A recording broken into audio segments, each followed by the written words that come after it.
Thank you. Kalimera, Thessaloniki. There's a great audience here. It's my first conference attendance after the pandemic. So, of course, there's plenty of them. There was plenty of them online. And there were some small meetups, but this is the first one maybe with a great audience. So I'm very excited and happy to be here. My name is Mesut Durukal. I'm coming from Japan, and I'm a test engineer. Are there any testers in the room? A few. Are there any people writing tests, maybe unit tests? Okay, this is more. So we will talk about software testing, and we will talk about machine learning as well.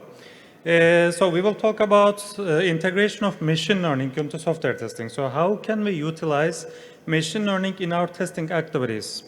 We will talk about lots of different practical applications, and I'll show you some tools. Some of them are commercial tools. Some of them are different algorithms. So we can use somehow machine learning in most of the stages in our software testing activities.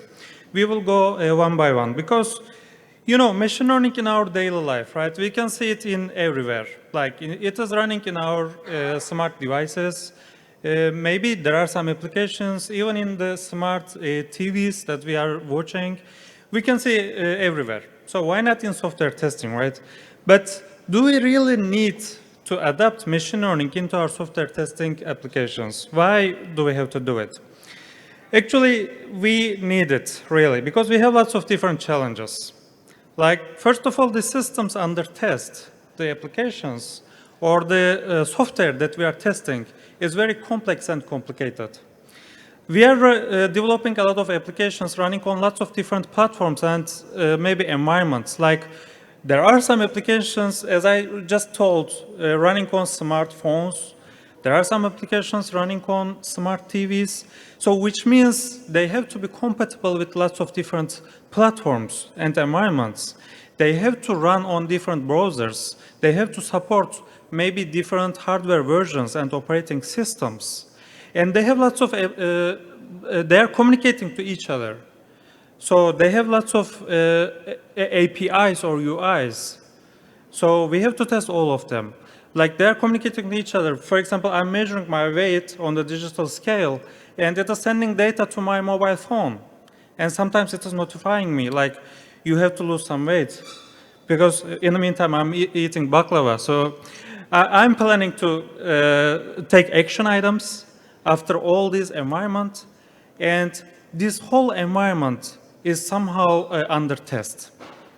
We have to test all the data compatibility issues and all both the user interfaces or the application protocol interfaces.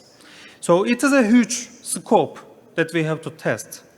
And of course, the time is very precious on the other hand, because most probably we are running agile practices.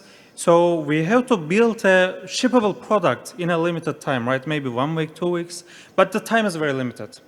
We have very limited testing windows. Like some changes is applied to the application or the system that I'm testing, and after this change, I have to ensure that nothing is broken after this change or update. So what should I do? I cannot run all the test cases. It is not possible. Infinite testing is not possible. So what I'm doing is just selecting a subset, finding out which test cases is related to this change or update, and then at least running this regression set. So this is generating a subset by revealing the relation to the change on which feature is applied and the related test cases. And then I'm running these accordingly, the test cases. So scope, time is our concerns, and we want to be the first in the market. Everyone is in a race, so time is very precious. These are the challenges that we are facing. Most probably you already encountered these kind of issues, like if you are supposed to run some test cases, everyone is looking into your eyes. What happened? What is the result? Can I already go to production? Or should I block the release? So it is kind of stress, right? You have to decide if go to the production or just stop the release and fix the issues and then proceed. So it would be nice if someone could help me. Because sometimes we feel desperate and it is very difficult with limited resources. But who can help us? Maybe the machines?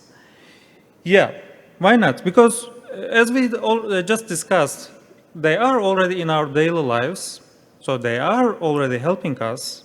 So we know that they have some limitations, some restrictions. They are not human beings. They don't have emotions.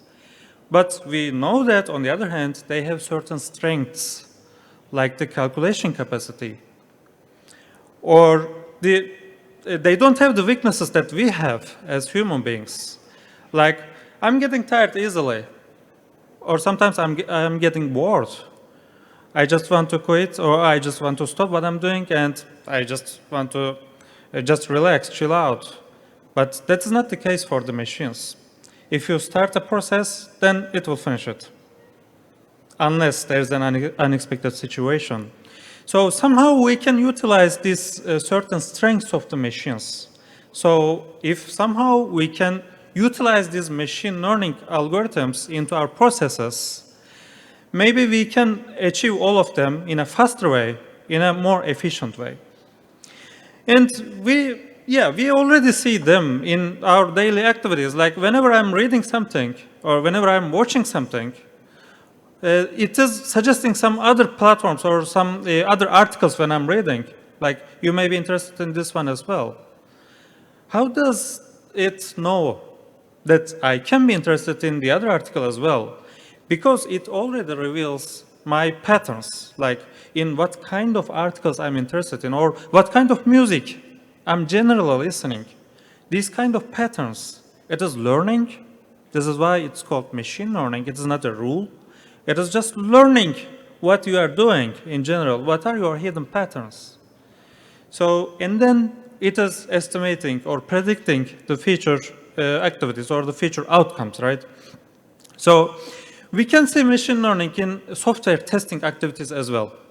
This table summarizes a set of some applications focused on software testing, but only a subset. There are plenty of them. You can see most of them in the market already, applied in different stages. Some of them are generating test cases. Some of them are executing test cases. Some of them are self-healing applications, like if your test case is broken somehow, maybe due to a code change, maybe due to a UI change. If they update locators, selectors, whatever, then your UI automation code is broken, right? Most of us face this situation. So there are some self-healing applications as well. So I'll share one of them, some of them in different stages, and I'll try to explain how they work. But first of all, let's quickly remember all together how the machine learning runs or operates. First of all, the system should be learned by the machines, by the system. So the dynamics of the system should be revealed. How does it happen? The machine learning first observes how the system works. What kind of inputs are responded with what kind of outputs or outcomes? If I send this kind of request, what kind of response or what kind of response code I will get? All these kind of transactions and the relationships are observed first of all, and a model is generated. Due to some mathematical formula, model is generated, and then for the upcoming samples, the outcomes are predicted. And during the training, of course, you can customize and you may try to optimize the performance of your model. So the training data is very important. And it is very similar to how it works for us as well. As a software tester, as a human being, when I'm first asked to test a system, what I'm saying is, okay, I can test your system, but first give me some time to learn the system, to do some exploratory testing, to know how the system is working or how the system is supposed to work. First of all, I will do some maybe monkey testing, some just trivial exploratory testing. I will explore what kind of buttons are there on the UI, how the system looks like, what kind of APIs are there, what kind of requests can I perform, And when I perform like a request without authentication or authorization, what kind of response code I'm getting? First of all, I'm revealing all these kind of system dynamics, and then I can start my testing activity. Of course, you may perform your test with a document-based approach as well. Like you can define all the features, requirement specifications, and then you can do specification-based testing as well. But exploratory testing is another approach. So what I mean is, first of all, learning the system is very important. Otherwise, I cannot test, right? I mean, I can do some testing activities, some testing actions, but I need an expected result. Because I will get an actual result, but does it make sense or not? To judge it, to evaluate the results, I need an expected result. That is the learned from the observations. So it is really very similar to our biological learning, especially the neural networks. Like when we are recognizing an object approaching to us from far distance, it is working in a gradual aspect. Like first of all, maybe due to the size, if it is a cat or a tiger, how I can decide it's not that big. It cannot be a tiger, maybe it's a cat or dog, I don't know what it is still. But the first elimination is done in the first grade. And then due to some other features, I can decide one by one, and eventually I conclude what the object is. So the neural networks or the other algorithms work in a similar manner. First of all, the features are extracted, and then due to some calculations and according to your precision level, the decision is made. So we will discuss what kind of applications we can do in software testing. So what kind of stages can be used to utilize or adapt machine learning into software testing stages? As we all know, we start with the analysis of the requirements. First of all, this is the learning of the system. And then we generate some test cases to cover these requirements. We map our test cases to the requirements or the use cases. This is the trace split, right? We try to cover all the features or the specifications expected from the system. And then, after the test cases are generated, what I have to do is to execute them, to see the results, if any of them is not working as expected. And then I will raise some issues, right? I will report this as a bug. I was willing to see this result, but I'm not. So this is an issue, maybe a bug, or I don't know, maybe a change request. So we will manage these kind of reported issues at the end, which is the maintenance stage. So the main stages in the ordinary software testing lifecycle is requirement analysis, test case generation, implementation, because we can run test cases either manually or in an automated manner. After implementation, execution, and final maintenance. Managing the issues or maintaining the test code if we are implementing it, like doing the code review, or sometimes we are doing refactoring, right? Because again, the system that I'm testing is live. There are lots of different updates. Even for the part which was already implemented, there may be some changes because it is requested from the customers sometimes. So I have to quickly adapt my test code as well. Let's start discussing one by one these stages. What can we do with the help of machine learning? How can machines help me in these stages? Firstly, test case generation. How can I use machine learning to generate some test cases? The system itself can be observed by the machines or the machine learning algorithms. And then after the dynamics of or the structure of the system is learned by the machine, some test cases can be generated. Like if we are supposed to test a piece of code, a class, let's say, what machines can do is, first of all, machine can detect what kind of methods are there in the class and what kind of parameters can be passed to these methods. And then the machine can generate some test cases by calling these methods written in the code by lots of different parameters, in the positive way, on the negative way as well. Because there may be some negative test cases as well. If intentionally you are calling these methods with wrong parameters, what you're supposed to do is some error codes maybe, right? Which makes sense. But instead, if the application crashes in a negative scenario, then it means you already find a bug. So these kind of test cases can be generated by the machine learning algorithms.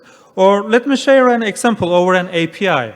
If we have an API in our application with various endpoints, the machines can do is, what the machines can do is, first of all, reveal the structure of the data which can be posted to these endpoints. Like on this image, there's one example, which relates to a library API. You can query some books. So the data structure, which can be accepted by the servers, is this structure. So you already know the entity, what kind of field is there in the entity. So what kind of information you can pass, you already know after observing this data. So the next step is, what you can do is, maybe you can perform some post queries, right? You can put another data here, and you can observe what will happen after you send your request to the post endpoint. Or you can just do a get query, and if data is missing some fields, then it means you already find some issues in the response coming from the servers, from the application. So these kind of observations and the feature actions can be already performed by the machines. And after the test case generation, what we can do next is the implementation of these test cases. So how we can do is, for example, here, there's 2 arrays with some different numbers. For us, maybe to figure out what the relationship is may take some time. Like maybe we will figure out in maybe 10 seconds, some of them maybe 20 seconds, I don't know, minutes. It will take some time. But for machines, it is very trivial to figure out what the relationship is. Like all the numbers on the left array are first of all filtered out, only the negative numbers are selected, and all of them are multiplied by 4, I guess. Yeah, and then the output array is sorted from the biggest to the smallest. So now what we just did is to figure out what kind of operations are needed to perform this transaction from the input to the output. So after revealing out what kind of operations I need, applying the related code is very trivial, because you can generate a multiplication method with some inputs, the input value and the multiplication factor, and by calling this method, you can already perform the multiplication operation. But the difficult thing is to figure out what kind of operations is needed. So again, for the machines, it is very trivial, and with the probability values, it figures out what kind of operations should be needed, and it just adapts the related code. Another way of, or another approach that we can do by the help of machine learning is, especially for the UI automation. As we discussed in the beginning, UI automation is easily broken by the changes, because sometimes the elements are updated by the developers. Their locators are updated, their selectors are updated, or the design of the page is sometimes changed.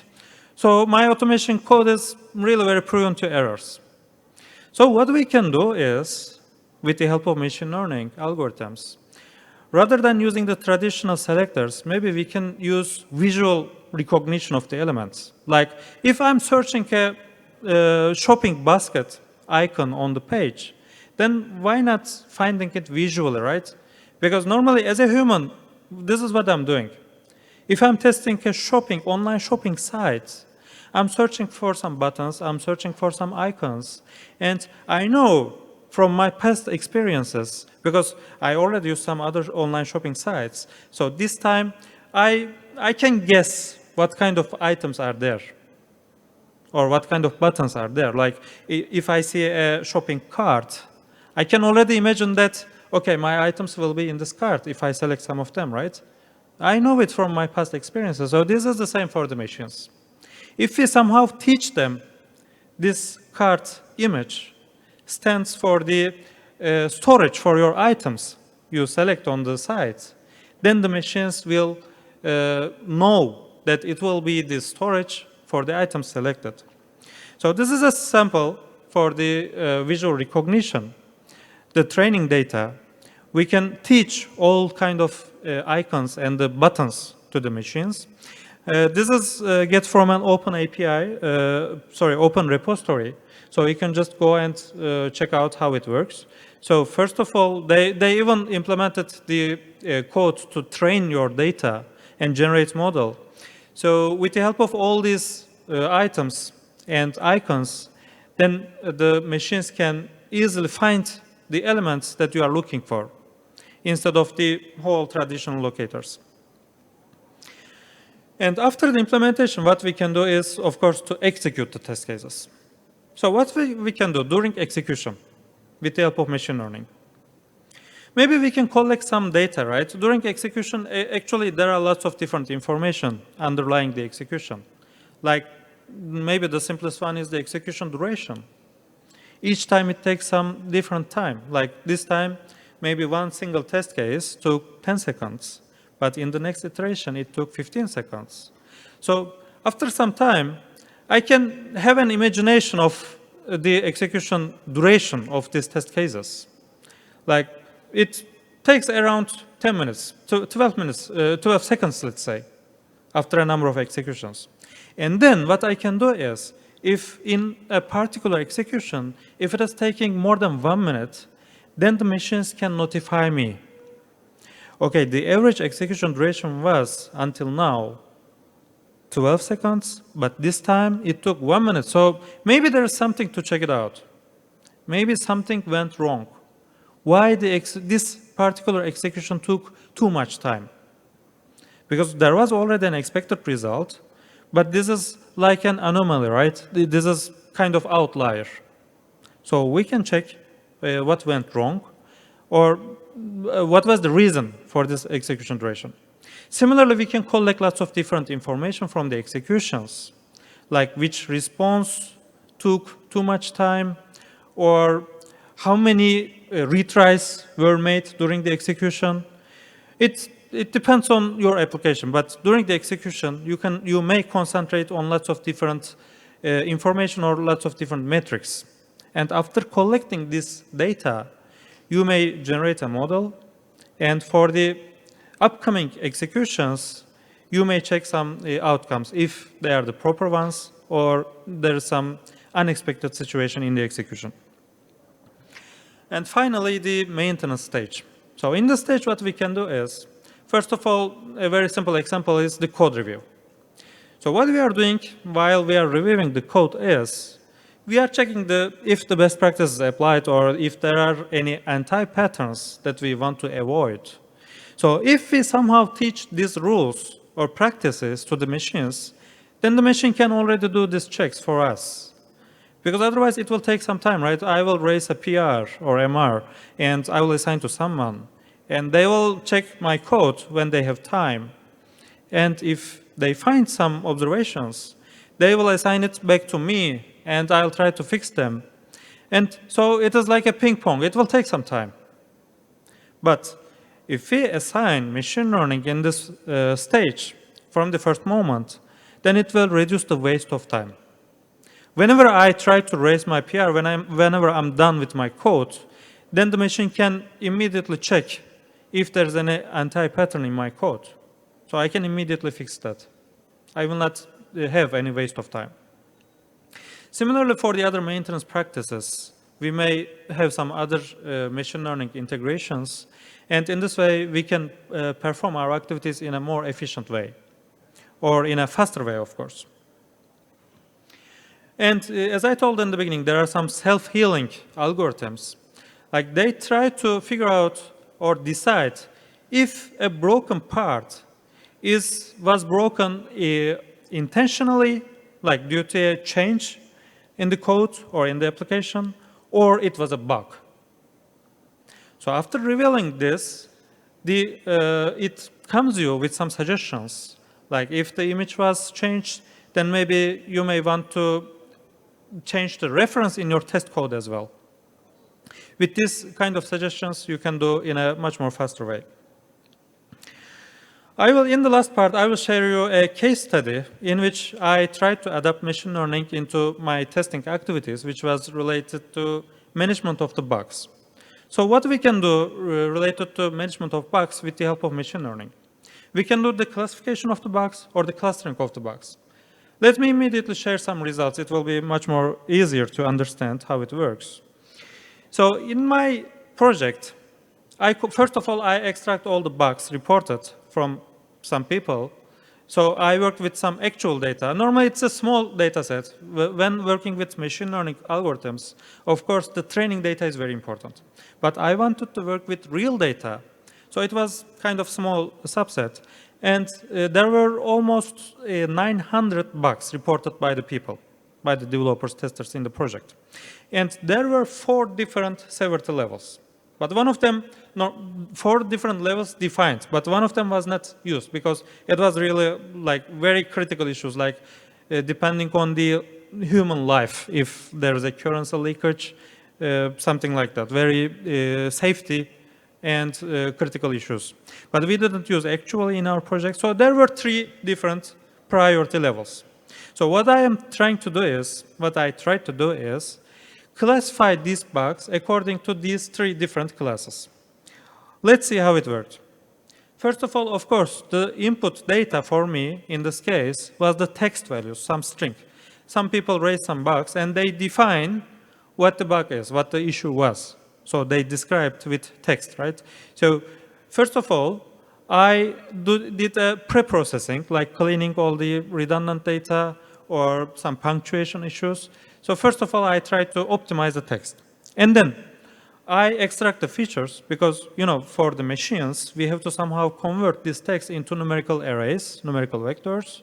So I did the feature extraction. For this purpose, I used bag of words, which was using, based on the occurrence of the frequency of the words.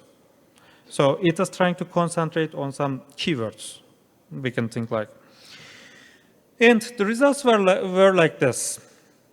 For this kind of test data, the results was, this is the confusion matrix. So the result was around 73% accuracy. It is kind of acceptable, but I'll go back.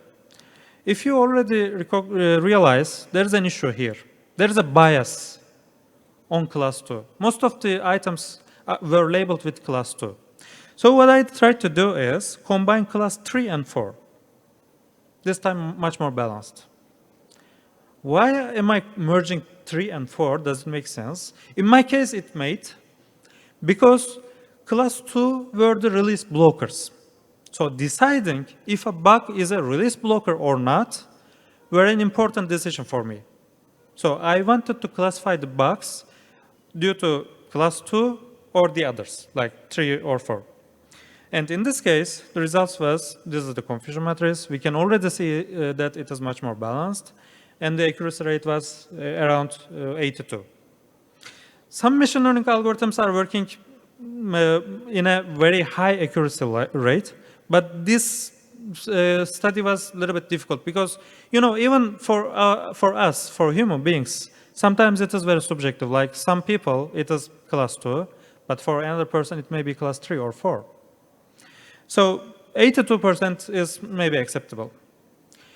And after the classification, what we can do is clustering. So we can, in this way, we can figure out if there is any specific feature on which bugs are heaping together. Like, if you can already see, some bugs are really very similar to each other.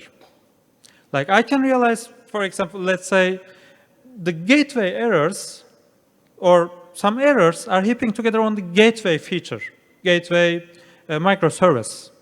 So I can have a look on gateway, what's wrong, how I can improve this part of the code. So I'm wrapping up what we have discussed throughout the talk. So if we somehow teach our practices to machines, they can help us in our software testing daily life practices in different stages. From the generation of test cases, the test definition stage, or the implementation stage, implementation and execution, or the maintenance stage. In all of them, somehow we can utilize machine learning and adapt and do a collaboration with the machines. So the conclusion is, sometimes it is being discussed, right? Can the machines replace us? In the future, maybe the testers are not needed anymore. The machines can execute all of them. But of course, we know that we already discussed that 82% is good enough to utilize machine learning practices in my activities, but not good enough to make the final judgment. It will be always a human case because, you know, we are the advocates of the customers. As a human being, I should be the final decision maker because machines don't have the emotions. So they have some certain limitations and the restrictions that we already know. But why not, rather than replacement, why not having a collaboration and cooperation? If we somehow adapt machine learning activities or algorithms in our activities, we can improve the efficiency or we can improve the robustness in our testing activities. So if I have time, I can get a few questions, and thanks for listening. Thank you.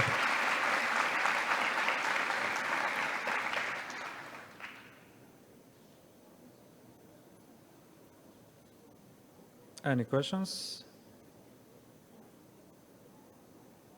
Okay, there's one, I guess.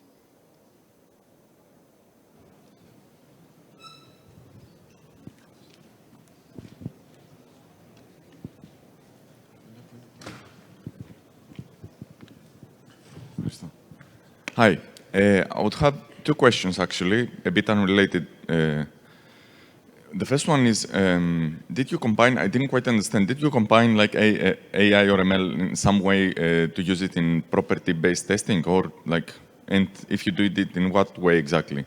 And the other one is, did you experience any case where some ML algorithm picked up and actually learned a bug and was expecting like a error like output to be correct or something along those lines? Mm-hmm. Thanks. Yeah, I can answer these two questions in one answer. This is what I tried. We tried to estimate on which features we may face a bug after the implementation. So we tried to pre-estimate what kind of features or the implementation is more prone to errors.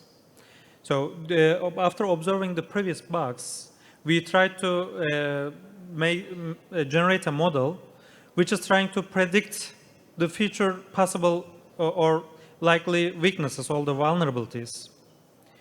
So this was one study that I tried, and we used it in our daily activities in a manner, of course, again, with the help of collaboration. Like, it was not the final decision maker, but we were collecting some ideas from the machine learning algorithm, and then after a human judge, we were again reviewing the test code or the application code, if it is really prone to errors or not. So we were, it was somehow assisting our activities. We were collecting some inputs or insights from the machine learning algorithm, and then reviewing a final, doing a final code review. So you made a model for your model, is that fair to say? Yeah. Okay. Thank you.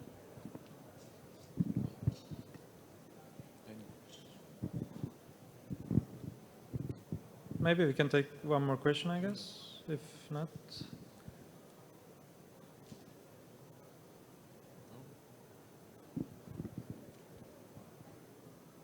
Okay, so thanks a lot.